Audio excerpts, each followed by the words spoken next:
Eva, qu'est-ce qu'il y a de nouveau sur nos écrans ce soir? Eh bien, un divertissement inédit, mais inédit en France, parce qu'il s'agit d'un jeu présenté par Stéphane Rothenberg, adapté d'un format espagnol qui est intitulé The Bridge. Alors inédit, mais alors fortement, mais très fortement inspiré d'émissions déjà vues et revues, à commencer par Koh-Lanta. Le 16 candidats vont entreprendre la construction d'un pont de 300 mètres pour atteindre une île sur laquelle se trouve un trésor de 150 000 euros. Alors avec épreuve pour gagner, oui, un vrai pont, un pont en bois. Non, en bois quand même. Voilà, alors avec des épreuves tout au long des semaines pour gagner des tronçons de pont déjà prêts, des éliminations, des pleurs, des disputes.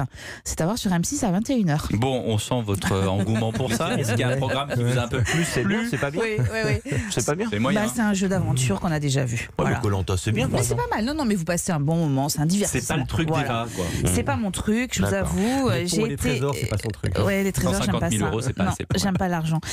J'ai préféré France 2 qui propose On la un retient celle-là. documentaire. Je n'aime pas l'argent. Je n'aime pas l'argent. Laurent Guimier, nous entend. Il le sait. France 2 propose un documentaire étonnant qui s'appelle Le plus bel ami de l'homme. Vous en parliez, Pierre.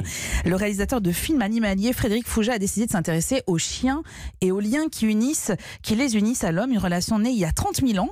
Alors à l'époque, l'alliance se forme entre les hommes et les loups.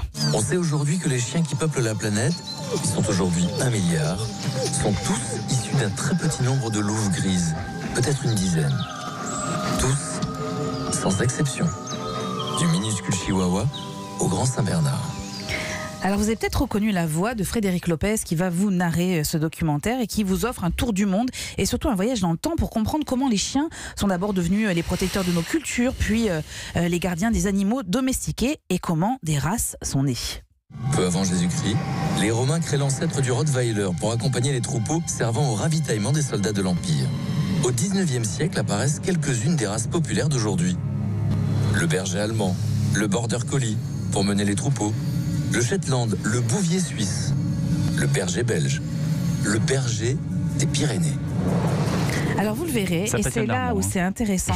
Chaque problématique en fait est illustrée. Alors, d'abord par des images absolument sublimes et surtout par une histoire particulière d'un chien. Celle de Hochi par exemple, chien maltraité qui est devenu le meilleur ami d'un petit enfant handicapé. Celle de Roux qui est aux côtés de Britney qui est victime d'un syndrome post-traumatique, retrouve confiance. Ou encore Lux qui chasse les braconniers en Afrique grâce à un flair incroyable.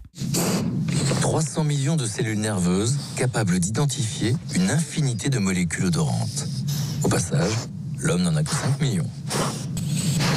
Et pour les analyser, un cerveau en mesure de mémoriser toutes les combinaisons existantes. Autant dire que question flair, dès la naissance, le chien est un véritable prodige. Alors le plus bel ami de l'homme, c'est pas du tout le chien, c'est Eva en fait qui fait les bruitages en post-production. Exactement, le plus bel ami de l'homme, un documentaire à voir ce soir sur France 2. À regarder en famille, attention quand même. C'est à 20h50. C'est à 20h55 et vos enfants vous réclamez un chien. Vous êtes prévenus. Voilà. Alors donc à voir ou pas. Donc merci Eva Rock.